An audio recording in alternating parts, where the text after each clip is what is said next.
اردو کور کے معزز دوستوں، میں ہوں ماجد ملک اور آپ تمام دیکھنے اور سننے والوں کو السلام علیکم۔ ناظرین گرامی، حسن راشد کی عمر 28 سال ہے اور یہ مصر کے دارالحکومت قاہرہ کے شمال میں الکا لوبیا میں رہتا ہے۔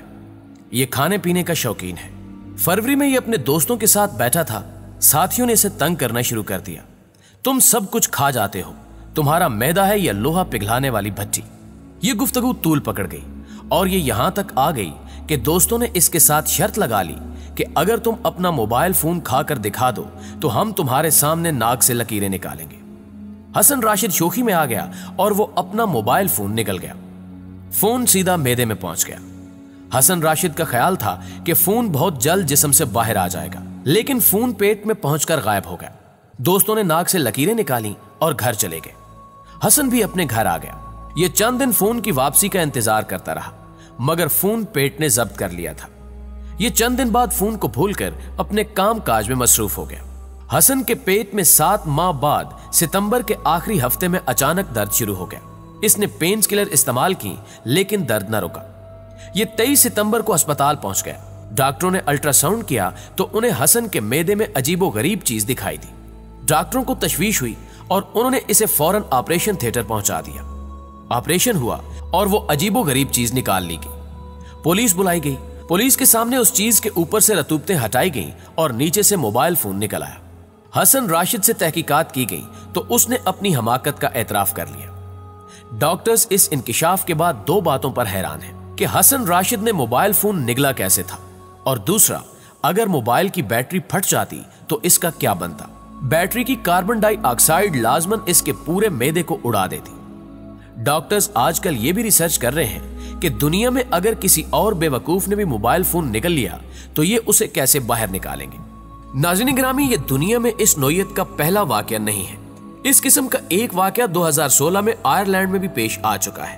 ڈبلن کی ایک جیل میں 29 سال کے ایک قیدی نے بھی موبائل فون نگل لیا تھا۔ اس کی طبیعت خراب ہو گئی تھی اور وہ مسلسل الٹیاں کرنے لگا۔ اسے بھی اسپتال پہنچا دیا گیا۔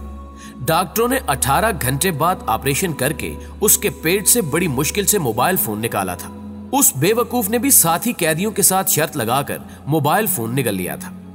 شرط کی یہ حماقت صرف مصر یا آئرلینڈ تک محدود نہیں، پاکستان میں بھی یہ علت شدت کے ساتھ موجود ہے۔ آپ ملک میں کسی طرف نکل جائیں، آپ کو حسن راشد جیسے ہزاروں بلکہ لاکھوں لوگ ملیں گے۔ میں نے بھی بچپن میں ایسے درجنوں لوگ دیکھے ہیں جنہوں نے شرط جیتنے کے چکر میں اپنی زندگی کو عذاب بنا لیا تھا۔ یہ تمام کردار مجھے آج بھی یاد ہیں۔ مثلاً ہمارے محلے میں ایک لڑکا رہتا تھا۔ اس نے لڑکوں کے ساتھ روح افزا کی پوری بوتل پینے کی شرط لگا لی اور وہ ان کے سامنے پوری بوتل پی بھی گیا۔ تمام لڑکوں نے 1-1 روپیہ جمع کر کے اسے 10 روپے دے دیے، لیکن 2 گھنٹے بعد وہ بے ہوشی کے عالم میں اسپتال میں تھا۔ اس کی شوگر 1000 پوائنٹس تک پہنچ چکی تھی۔ اس کی موت 100% تھی، لیکن خوش قسمتی سے سمجھدار ڈاکٹر بھی مل گیا اور لڑکوں نے بھی اس کے والدین کو اس کی واردات کے بارے میں بتا دیا تھا۔ ڈاکٹر نے اسے انسولین کی ہیوی ڈوز دے دی۔ اس کی جان تو بچ گئی، لیکن دل، گردے، دماغ اور جگر بری طرح متاثر ہو گیا۔ وہ 4 سال زندہ رہا، مگر خاندان نے یہ 4 سال اسپتال میں گزارے۔ اسی طرح گجرات کے ایک لڑکے نے آدھ پاؤ نمک کھانے کی شرط تو جیت لی۔ اس کے لیے تالی بھی بچ گئی، لیکن اس کا معدہ، بڑی آنت اور گردے تینوں ختم ہو گئے۔ وہ بھی 6-7 سال زندہ رہا، مگر اس کا خاندان اس کی موت کی دعا کرتا رہا۔ لوگ اس کا حشر دیکھ کر کانوں کو ہاتھ لگاتے تھے۔ آپ نے چند ماہ قبل سائیوال کے ایک شخص کی ویڈیو بھی دیکھی ہوگی۔ یہ شرط جیتنے کے لیے ٹرین کی پٹری پر لیٹ گیا تھا۔ اس کے اوپر سے ٹرین گزرتی رہی اور دوست ٹریک کی دونوں سائیڈوں پر کھڑے ہو کر تالیاں بجا رہے تھے اور اس کی ویڈیو بنا رہے تھے۔ وہ شخص خوش نصیب تھا کہ وہ بچ گیا۔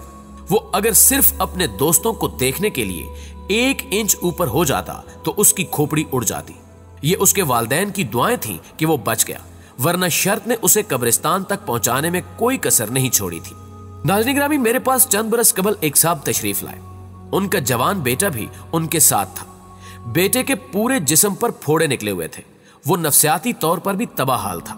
مجھے ان صاحب نے بتایا کہ ہمارے گھر کے نزدیک چمڑا رنگنے کی ایک فیکٹری ہے۔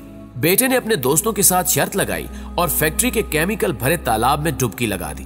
یہ شرط تو جیت گیا، مگر اس کی ساری جلد تباہ ہو گئی۔ یہ اب 3 برسوں سے علاج کرا رہا ہے۔ مجھے بچے اور اس کے والدین دونوں پر ترس آنے لگا۔ اسی طرح میرے پاس ایک صاحب تشریف لائے۔